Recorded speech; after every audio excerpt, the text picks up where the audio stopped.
we go. Watch out for the steam because they will be hot. Oh, look at that. Nice fluffy Yorkshires and completely dairy-free, soya-free and nut-free.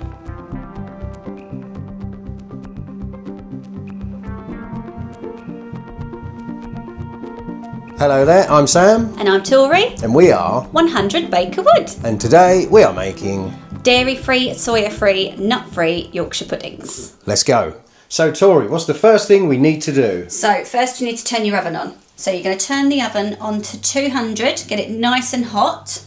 While that's heating up, you're going to take your tin and just put some oil in the trays just to get the to help grease the trays up. So I'm using olive oil, but you can use vegetable oil, sunflower oil, whatever you've got. So I'm just going to put a little drizzle in the trays. Not too much, you don't want them to get too greasy, it's just enough to give them enough. So you're just coating the bottom? Yeah. So they don't stick? Yeah, but you want this oil that goes in the oven before you put the Yorkshire mix in, because you want the oil to get nice and hot. Right, so the recipe that I'm using makes between 8 and 12. I like to make mine quite big, so I'm going for 8. There we go. A little bit of oil in the trays. And then this is going to go in the oven just for 5 minutes while you're making your mix. So the next thing you're going to do is you're just going to take a generic mixing bowl, put it on your scales and weigh out your flour. So I'm going to turn my scales on. They're on 0 and it's on grams, which is what I need. So you need 140 grams of plain flour. So 140, in it goes. A little bit too much there, so I'm just going to scoop out the excess. Get that out actually, because we'll need that. So we'll scoop out the excess. And then once you've done this, you're going to mix in your eggs.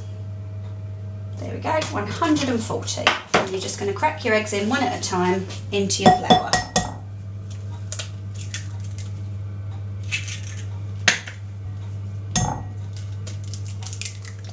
Two. And this recipe is aiming to make, sorry, how many? It says between 8 and 12. I think it's just dependent on how big you like them. I usually halve this recipe and it makes 4 quite reasonably large size Yorkshire puddings. So I'm envisaging that this will make 8. But if you need to stretch it out, you can always just stretch it out and fill out the whole tray. So now you've got your 4 eggs in here with your flour, and now we're just going to mix that together. So I'll start off with a fork. So as I asked you earlier, why are we not using the mixer? You probably could do. I just feel like this way, this is one, what the recipe calls for, but 2, obviously you're able to get the air in better this way. So you're just mixing that flour into the egg, or the egg into the flour, whichever way you want to look at it. And it will form quite a thick mixture, but then you're going to add in your milk, so you're going to be making that liquidy. And how long would this mixing take? Just a few minutes. So once you've mixed in this, then it's just obviously mixing in the oat milk. So by the time your oven tray's heated up, it'll be ready. So now all of that is incorporated. It's got quite thick now, so now we need to measure out our milk and mix that in there. So that's the flour and the eggs. Flour and the eggs is all mixed up, but it's getting a bit, how would you describe that? It's consistency? Sticky. I'd say sticky now. It's quite a heavy, sticky mix. Okay, so we've got all that jolloped up in there. Now we need our oat milk. So we're using Oatly Whole. We always use this brand. It's just the safest one because a lot of oat milks tend to say that they may contain nuts, but Oatly doesn't. So I'm just going to make sure that's on 0. And I'm going to measure out 200 mils of oat milk.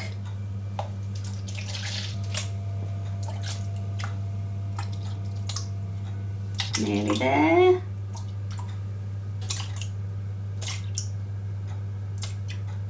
Oh, 200! Look at that. Nice. And then you're going to very slowly pour this in, because obviously if you do it too quickly, it could splash and you're not going to be able to mix it in. So just do it slowly at a time, a little bit at a time. Mix that in. Just using that similar motion, whisking motion all the time, getting air into that mix, which is going to help you with nice fluffy Yorkshires. So already that's helping loosen the mix a little. So, but it's all incorporated now, so we're going to add a little bit more. It looks a lot wetter than I thought it was going to. It is quite a wet mix, but if you think it's very similar to a cake or pancake mixture, because obviously it is literally just the flour, eggs and the milk. So it's quite a thin mixture. Right, here we go. I reckon 2 more, because it will be quite a wet mix when we pour it in, but you want it to be nice and wet. So that couldn't have all gone in one hit then, that milk? Well, you can, it just that it might not mix as well. It's better to mix it slowly, a little bit at a time, to make sure that it's fully incorporated, because sometimes if you don't mix ingredients in well enough, then obviously it might result in the finished product being affected. So it's easier to just add in. There we go, there's the last of it all gone in. One last whisk, and as you can see, it's a completely different texture now. It's very liquid, but those bubbles, that's what we want. We want the air bubbles to give us that fluffy rise.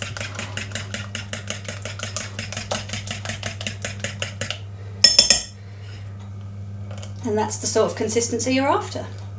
Oh, that's perfect. We've got our mixture all liquidized, basically. Ready to go.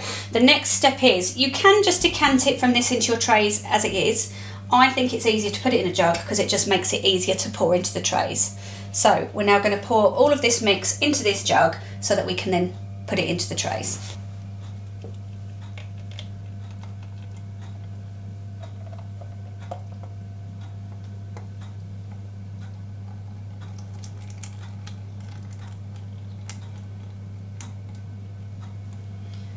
I'm now going to use a spatula to scrape around the last few bits.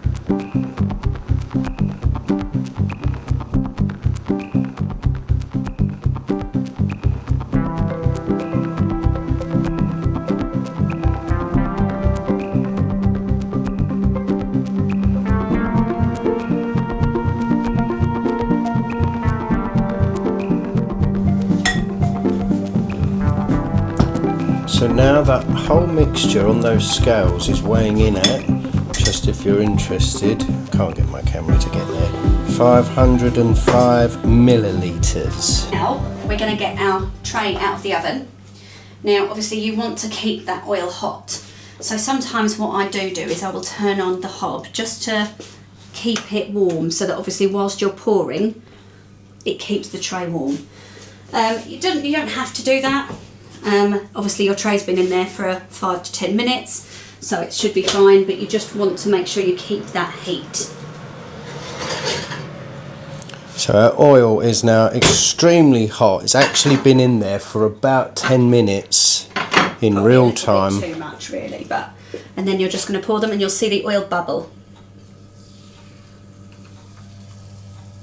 And that's what you want. You want the oil to bubble. So you're filling them virtually to the top. Yeah, like I said, I'm not even sure that I'll get 8 out of this. I like mine quite big. You can make them smaller. No, there we go, that's pretty much it, the 6, and then I've not got much mix left.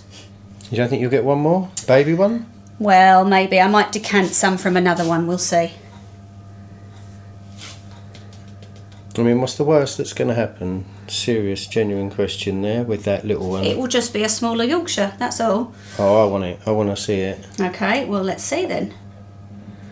And these are primarily for our son, who has many allergies, as we've said, which is dairy, nuts and soya. But I mean, we all love Yorkshire puddings. What I am going to do is I'm just going to decant a little bit of this one, just because There's way too much in that one. one's quite full, so we're just going to put some of that in this one just to even it out a little bit. give that one a slightly more of a chance. There we go. And then that's going to go back in the oven. And they're going to go in for about 20 to 25 minutes.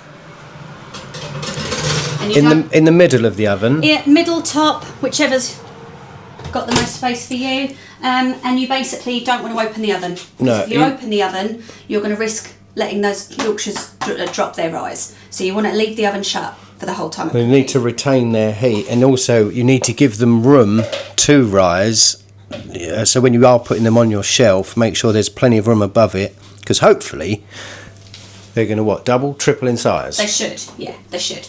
So we'll see you on the other side. Right, so we had 4 minutes left to go, but it looks like they're done. I think they're done, so we're going to take them out. Obviously, we've got a glass door on ours, so we can just check and see, but keep an eye. You don't want them to get too brown because you don't want them to burn. So, yeah, I'm happy with that.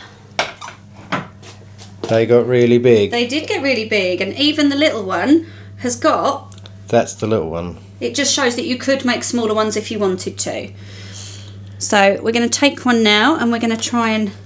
Oh, that one's a little bit stuck. So that's the thing. Sometimes the oil...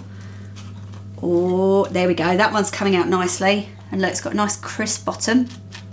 That's lovely. And then look.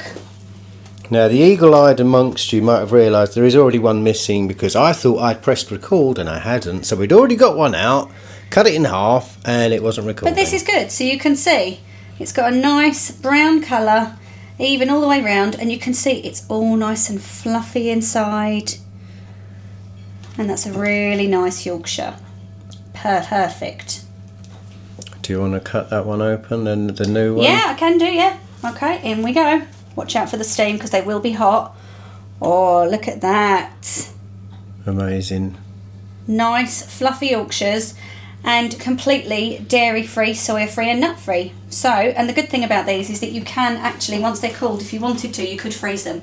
And then you just pop them back in the oven for 3 minutes. Well, yeah, exactly. I mean, we're only going to have one each, presumably. Yeah. With dinner, sausages, The rest mash, gravy, hello. Oh yeah, a bit of gravy. And then the rest, yeah, they will go in the freezer, ready for the next time. So yeah, so I hope that was nice and easy for you. It's a nice, easy recipe, and Yorkshires go with everything, don't they? So hopefully that's helped you, and we'll see you on the next one. Bye!